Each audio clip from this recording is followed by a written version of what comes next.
దేవునికి స్తోత్రములు. మీ అందరికీ నా వందనములు. ఈరోజు దేవుని వాగ్దానము.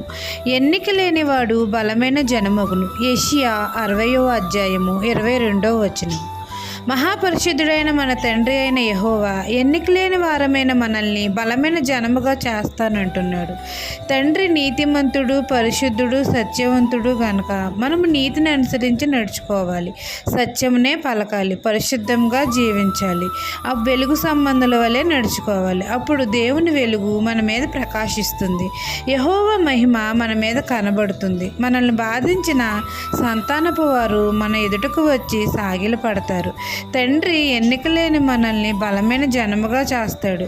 తండ్రి మనకు నిత్యమైన వెలుగుగా ఉండి మన దుఃఖ దినములను సమాప్తం చేస్తాడు. ఎక్కడైతే మనము అందరి చేత తృణీకరించబడ్డామో, ఎక్కడైతే మనల్ని